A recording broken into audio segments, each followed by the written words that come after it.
I used to think that this was a big rheostat, and then I saw this.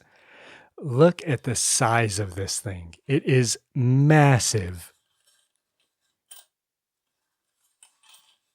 And originally owned and used by the US Navy. If you're interested in learning about rheostats, potentiometers, stick around. We're going to get right into it. Hey guys, welcome to the channel. I hope you're doing well. Today I wanted to make a quick video on rheostats and potentiometers. I mean, we've all seen these. Let me zoom in here for you. We've seen kind of potentiometers. All of us, most of us, have a good idea of what these are. They're all pretty much the same in regards to their function. What they do is you've got 3 terminals here, and these 3 terminals correspond to the amount of resistance that this device will impose on a circuit. So this is a potentiometer, and this is a rheostat. So check this out here. So this has 2 terminals here rather than 3. Where this has got 3, this has got 2. So this is a technically a rheostat. And what happens with the rheostat is the same thing as a potentiometer. If you were to get rid of, say, one of these legs, and it's one of the legs on either side, I believe most potentiometers are going to be exactly the same in that regards, that the center is always the wiper. So since this is opened up, we can really kind of see the wiper here. And this is something that is often concealed inside of this housing here. If we were to take this housing off, you would see a similar feature as this, a wiper that moves from one side to the other. And what's actually happening here is we've got a terminal on this side and a terminal on this side. And if you were to go from this terminal to, say, this wiper, right now they're just about shorted out. They're connected together, so the resistance would be really low. Likewise, if you were to bring this away from it, you can actually see that now this terminal here, which is connected to these resistive wire, this resistive wire here, it's a loop that goes round and round all the way around this thing, all the way to this side here. This terminal here is connected to the wiper, a lot like this terminal here is connected to the wiper. So as you turn this wiper is moving, much like this wiper is moving. And as it moves further and further from this point here, the resistance increases all the way to its maximum. In this case, if you were to go all the way to there, that's like turning it off. As you can see, as this thing goes right past the maximum, there's a little click there. And what's happening is this is completely isolated from the circuit. So it's, in a sense, turning it off, a lot like a volume control. So as you turn it all the way down, it shuts off. And then as you turn it on, now we've got maximum resistance all the way down, lower and lower and lower until minimum resistance, in a sense, a dead short. These work exactly the same. You've got a wiper in there from one side to the other. And the difference really comes down to which terminal you're hooked up to. So let me show you on this one here. This is also a rheostat, but you'll see we've got a fallen knob and we've got 3 terminals here, one on each side and then one in the center connected to the wiper. As this wiper turns, it's doing the exact same thing as the one we just saw. So from here, it is making a direct short to here. It is 0 resistance, or virtually 0 resistance, between here and here. And then as we go around, it's increasing the resistance between here and here, all the way to this side, which is the maximum resistance that this potentiometer or rheostat has. And again, you could somewhat use the terms interchangeably. I mean, maybe if you're in school, you don't want to do that. This technically is a rheostat because it's able to handle a lot of current, where most potentiometers cannot handle a lot of current.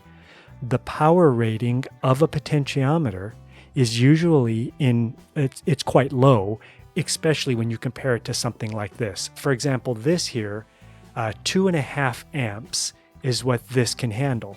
So this would just fry at 2.5 amps. The last thing I want to talk about is which terminal do you use? You've got two here and then you've got a wiper. So for example, this rheostat is said to be 10 ohms. I can see that written on there, 10 ohms. I don't know who wrote that on there, the original owner of this. So let's go ahead and check it out really quick. So I want to show you guys, first we're going to check and see if indeed this is a 10 ohm resistor. And as you can see there, 10.145. So turning this knob here, what do you guys think is going to happen as I turn this knob? Keep an eye on this meter. Do you think it's going to change or not? Just looking at the way that this is wired up, you can see that this terminal here that we're connected to, the wire wraps around all the way to this terminal here. So in a sense, this wiper here is completely it's not even in the circuit. So as we turn this, you'll see that nothing happens on the meter because this wiper is not doing anything. Can you guys see that? That makes sense? This is not being hooked up. It is not in circuit at all. Now, something is going to change when I take this and then we hook it up to this wiper. Now the wiper is in circuit here. And we can see that as I move this, do you see we're back at the 10, right? So what's happening is we're back at 10 ohms. We're measuring from this point all the way around through this and out here. The same 10 ohms that we would have if we were right here. So again, now we go here and we're still at 10 ohms. But now watch this. As I turn this down, keep an eye on that meter, and you'll see it slowly decreasing in resistance. All the way down until we get to a dead short. And you can see there, 0 ohms. You might as well just put these two lines here together and you'll see the same type of resistance. Just no resistance whatsoever. So as we go back here, I'm going to show you one more time. As we increase the resistance, watch the meter. You'll see, let's let it catch up with us. You'll see the resistance increasing. So now back to my question of which one of these terminals do you use is determined by how you want to control it. Do you want to go, if this was mounted in a case somewhere and you wanted to increase the volume or increase the amount of speed of something, then the way I'm turning it would make absolute sense. You can see that on this meter, there is no resistance here. As I turn it clockwise, the resistance lowers. So in a sense, the light would get brighter. The motor would go faster because there's less resistance. And if you wanted to turn it down, if this were in, say, an amplifier and you wanted to lower the volume, you surely wouldn't use this. You would use something more like this. But it's the same principle. As you're turning this counterclockwise, then you'll see that the resistance is increasing and the volume would be going down, the speed would be going down, the light would be coming dimmer. Now, if you wanted to do it opposite of that for some reason, and you wanted to turn this clockwise and have it go down, now watch, by me switching to this terminal here and to this terminal here, now you'll see that as I turn this, the same clockwise fashion it used to go down in resistance, now it's going up in resistance. And you can see it's climbing there. So I'm going to the right, I'm turning it clockwise, and the resistance is increasing. So as I'm turning it clockwise, the light would be getting dimmer, the motor would be going slower, volume would be getting lower, etc. So really, the only difference between selecting this one and the wiper or this one and the wiper is which way do you want to turn this? Do you want to turn it up? Do you want to turn it down? Which way do you want the increase or the decrease, just based off of clockwise or counterclockwise? That's really what either one of these will do in relation to the center wiper here.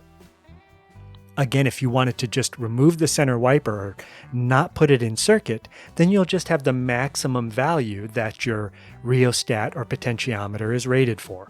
Let's do a quick check on this one here. So you can quickly check what value your potentiometer is by going to the two farthest ends. And then we will see here, if these clips will stay on, we'll see what the value of this potentiometer is. So this is a 100 ohm potentiometer, regardless of the center wiper. As I turn this one way or the other, remember, nothing's going to happen because it's just sitting here in the middle, just like this wiper is sitting in the middle. Nothing's happening. We're going from this point all the way to this point. Though we can't see it in here, we're going from this terminal all the way around to this terminal, and the wiper does nothing. But if we wanted to make it do something, then you go from one terminal to the center. And in doing so, now we've introduced the wiper. In this case, it's all the way to the right. So as I turn it down, watch what happens here. You'll see it decreasing in resistance all the way down until we get to no resistance. And again, that is like a dead short there. If we want to go the other way, so now we're on these two terminals, and as I turn it, you'll see that now it's going down this way, all the way to a dead short. That went a little fast. Let me go a little bit slower just so you can see it. Now I'm going the other way, which would be counterclockwise, and you can see the meter there is increasing in resistance. So this would be like turning the volume down. And that is how a rheostat and a potentiometer basically work. And it doesn't matter what type it is. For example, this here is another, you can call it a rheostat because it could handle quite a bit of power, and you can call it a potentiometer because there's a center wiper. And you can see this center wiper works a little different. This slides forwards or backwards on this shaft here, and you can see the fine wires in there. Those fine wires are wrapped around this ceramic core, and then from one side to the other is going to be the same as if we were working on this, one side to the other, but one side to the center is going to give you from this terminal wire wrapped around all the way to this terminal here. Or you can go from this terminal to this terminal, the wire wrapped around to here. Let's give a quick look and see. I believe these are 50 ohm. So 50 ohms. And that's what this is rated for. I believe if we move this little band out of the way, you would see 50 ohms there. Now, if I slide this left or right, again, nothing is going to happen because we're not connected to this. This wire wraps all the way around. Even though this is touching the wire, it's not going to do anything to the reading that we're getting here. We're going from one side to the other. But if I remove this and put it in the center here, now, in a sense, we're reading from this side to the wiper. And you'll see this is split just about right down the middle at 24, 25 ohms. And likewise, if I go from this side, since it's 50 ohms, and this is about the center, then it'll be about the same right here as well. So 24 on one side, 26 on the other. I hope that makes sense. I've got a couple other ones here. This one has seen better days. You can kind of see by the wire that has... Let's see if we could focus on that. You can see the wire has come off there. I want you to see how this works here. It's pretty neat. It's got a neat little gear down here, a spiral cut gear. And one day I'd like to rewind this thing and get it working because it's kind of a neat resistor. But there's all different rheostats. Here's another one that does a very similar function. We've seen this one. Many rheostats are made out of a cement to help it dissipate heat. And you can see by this one here, it does the same feature. Here's the wiper. We've got our two terminals here on the end and then the wiper right here. I've got one in a box here. I haven't seen this, so let's see what oh, this is a heavy duty power rheostat. Let's see. Yeah, so this is called a Rheostat, 23 ohms. So this is another power rheostat. You could tell because it's quite beefy. It's encased in a cement structure. So this can dissipate quite a bit of power here, and it says there 23 ohms. Same functionality though. You've got one terminal here and a terminal here. This has two terminals here as well that I believe would be a on and off if it clicks. Yep. So that is the clicking to turn it on. So this is a kind of a two-feature rheostat here. It has an on and off, and then it has the ability to vary the resistance. One more here, check this one out. So this does the exact same thing. We've got two terminals here, and then we've got a center wiper. It does the same feature as all these other ones. As this wiper moves, it takes this connection here that's with the wire wrapped around. You could kind of see the wire there, and it's wrapped all the way around until we get to that point, and then to the other terminal there. Let me show you guys a rheostat that I use all the time. So check this one out. So this one just sits here mounted to the wall on my bench. It's about, I don't know, a couple feet. Give you an idea there. It's a couple feet long, and it is a 50 ohm rheostat, but you can see it's exactly the same. We've got a wiper here that could move left and right. I'm trying to hold this in my hand while I do this. That wiper attaches to the wire you can see going around the cylinder, and then we've got some terminals here on the edges. So you have one terminal that goes to the wiper, and the other terminal goes to the wire that's wrapped around. In the configuration it's in, if I go on those two terminals right there, I'll get the resistance between the wire and how many wraps around until it gets to that, the wire until it gets to the wiper. If I move this farther down, say to there, now I'll have more resistance because there's more wire in around the loop. If I go all the way to the other edge, then I'll have the maximum resistance that rheostat can offer.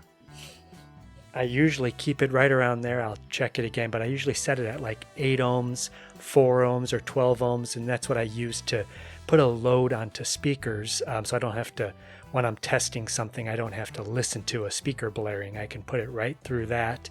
That can handle the power that's being generated by the amplifier, and then it won't harm the transformers because it's actually providing a load. If you try to run something that's high power and you don't give it a load, it could really damage the device. But in this case, this is a rheostat that I use for different types of testing. But you can see that it's really the same, just a different configuration. In this case, we've got a cylinder with the wire wrapped around it, much like this one here. It's just a cylinder with a wire wrapped around it.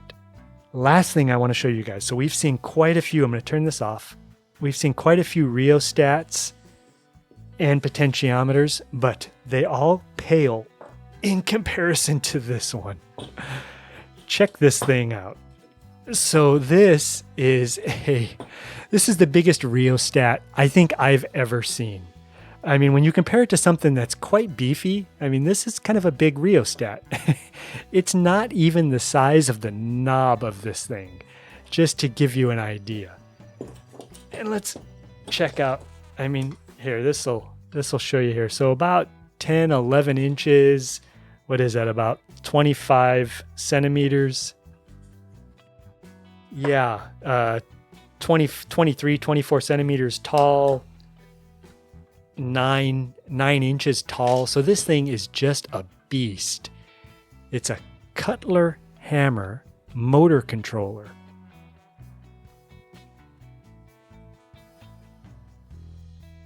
And then this here, you turn in order to increase or decrease the speed of the motor. And then here are our two connections. Just like this one here. This one's pretty cute, right? When you compare it to something like this. It's got quite a bit of rust on it. And I cannot get any measurements, anything that's accurate. So my assumption is, and I couldn't get it apart because the screw that holds, let's see if I can show you guys. Where is it at? So this screw that you could see in here, I've put some compound to remove rust, and I've tried some blaster trying to break that free, and I cannot get that thing to break free. I didn't want to do any damage to it because I'm going to be selling this, and hopefully the next person that gets it might be able to get that off, which then this whole top can come off and it can be serviced if it can be serviced. I think this is more of just kind of a decorative piece. Let's face it, you're not going to use this as a motor controller anymore. There's digital units that are much more efficient. Something else I saw on this, check this out here. So, US Navy. I thought that was really cool. This was the reason I wanted to show this video, make this video, so you guys can take a look at this one here. Again, this is going to be going up on my eBay store. And I just thought I would share it here before it goes for sale, because once it gets in somebody's hands, we probably will never see it again. I'm going to just verify one more time now that I've got my good LCR meter. See if I can get any kind of resistance on this. So there we go. So this is showing 135 kilo ohms. And as I increase it, let me get that in the frame there. You'll see that it's not increasing or decreasing. So that tells me, oh, can you guys see that there? Yeah, as I'm turning this one way or the other, nothing is changing here. So that tells me that in this rheostat, there is not continuity from this wire all the way around. I'm imagining that there's a wire wound inside this unit here all the way to this side here. It could just be rusted. You can see there's quite a bit of rust on one of those screws there. Again, I didn't spend much time with it. I just tried to get this off. And when I realized it was really rusted on, I said, well, it's going to be going up for sale just as is. Maybe somebody will put it as a display piece in their shop, or they just want something that's US Navy vintage. It's kind of a cool unit. But my assumption is, much like this one here, the wire that runs through here maybe has been burned, maybe it's been it's corroded, or there's maybe some rust on the filament that runs through there, or the resistive wire that runs through there. Maybe there's a crack in it. I'm not really sure, but I just thought this would be a cool piece to show you guys just because of the sheer size of it. Again, I have quite a few of these different rheostats, and when you consider this one to be quite a big rheostat, and then you actually see it something like this, yeah, pretty cool. So that's it. That was the whole reason for this video, is this thing's got me pinned down. It weighs quite a bit too. I'd say that's probably 15 pounds. So yeah, pretty cool little unit here. Well, if you made it through this video, I hope you learned something. I hope you understand a little bit more about rheostats, about potentiometers, how they work, what they do, how to troubleshoot them, how to know which wire, which terminal to use depending on what you want it to do. Do you want it to go up in volume, down in volume? If there's any other questions you guys have, Be sure and drop it in the comments, and I'll do my best to answer any questions you guys might have on them. Well, I hope you guys enjoy the rest of your day or evening. We'll see you on the next video. Bye for now.